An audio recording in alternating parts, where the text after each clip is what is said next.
Hello అండి, ఎలా ఉన్నారు మీరందరూ? మేము బాగున్నాం. మీరందరూ కూడా బాగుండాలని కోరుకుంటున్నాం. ఇవాళ మీకు మంచి వీడియోతో మీ ముందుకు వచ్చేసానండి. ఇవాళ నేను ఈ అన్ని ఐటమ్స్తో కొబ్బరి నూనె తలకు పెట్టుకునే ఆయిల్ తయారు చేస్తున్నాను.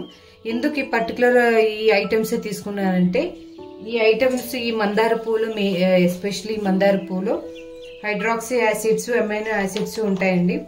ఇవి మనకు కెరాటిన్ అనే ప్రోటీన్ ని ఉత్పత్తి చేస్తాయి. అవి మన హెయిర్ కి చాలా మంచిది. మన స్కాల్ప్ కానీ, ఇలా ఈ ఉసిరికాయలో కూడా ఈ మెంతులు అయితే మనకు హైడ్రేట్ గా ఉంచుతాయి స్కాల్ప్ ని. అలానే కరివేపాకు, ఉసిరికాయలు కూడా చాలా మంచిదండి. సో ఇంకెందుకు ఆలస్యం, మనం హెయిర్ ఆయిల్ తయారు చేసుకుందామా? చూడండి, ఇప్పుడు ఆయిల్ వేసుకుంటున్నాను నేను. మనకి ఎంత కావాలనుకుంటే అంత ఆయిల్ వేసుకోండి. నేను ఎక్కువ చేయట్లేదు, మళ్ళీ కావాలన్నప్పుడు చేసుకుందామని చెప్పి నేను దీనికి కొంచెం ఒక 30 భాగం ఆయిల్ వేస్తున్నాను. చూడండి, ఆయిల్ కొంచెం గోరువెచ్చగా అయింది. చూడండి, ఇప్పుడు మందారం ఆకులు, మందారం పువ్వులు వేస్తున్నాను.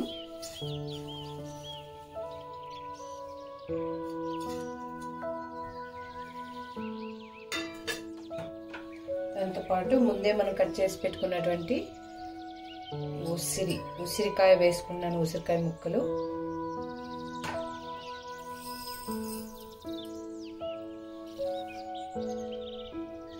చూడండి, మెంతులు వేస్తున్నాను.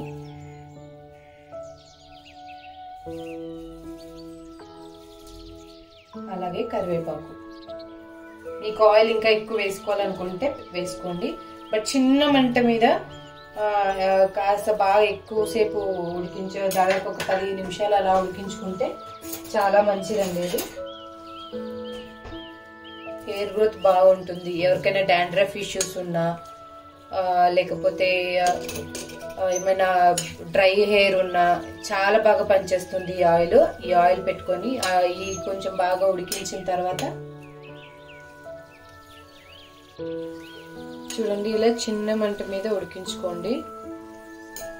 ఎక్కువ మంట ఎక్కువ హై పెట్టేసి అన్ని మాడిపోతాయి, అలా పెట్టుకోకుండా చిన్న మంట మీద ఉడికించుకుంటే బాగుంటుంది.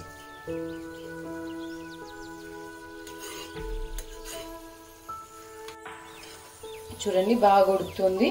ఇలాగా దాదాపు ఒక 20 మినిట్స్ అలా ఉడికించుకోండి చిన్న మంట మీద. అప్పుడే దీనిలో ఉన్న ప్రాపర్టీస్ అన్ని, మందారం ఆకులు, మెంతులు, ఈ ఉసిరికాయలో ఉన్నటువంటి అన్ని వాల్యూస్ అన్ని దీంట్లోకి వస్తాయి ఈ ఆయిల్లోకి. చూడండి, ఫస్ట్ మనకు ఆయిల్ ప్లెయిన్ కలర్ లో ఉండింది, ఇప్పుడు చూడండి కొంచెం బ్రౌన్ కలర్ లోకి వచ్చింది.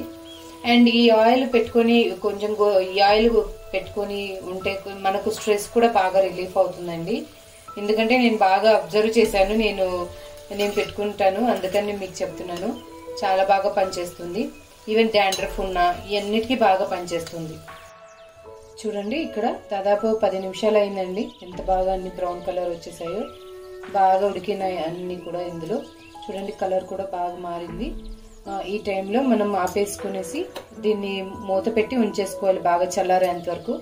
చల్లారిన తర్వాత ఇలాంటి ఒక గ్లాస్ కంటైనర్ లో వేసుకోవడం మంచిది. చూడండి, మనం చల్లార్చుకోవడానికి పక్కన పెట్టుకున్నాం కదండి, బాగా చల్లారింది. ఇప్పుడు దీన్ని వడగట్టుకొని ఇందులో గ్లాస్ కంటైనర్లోకి వేసాను. చూడండి, కలర్ కూడా ఎంత బాగా మారిందో. ఇలాంటి మంచి మంచి వీడియోల కోసం సబ్స్క్రైబ్ చేసుకోండి మా channel. Please like, share and subscribe. Thank you.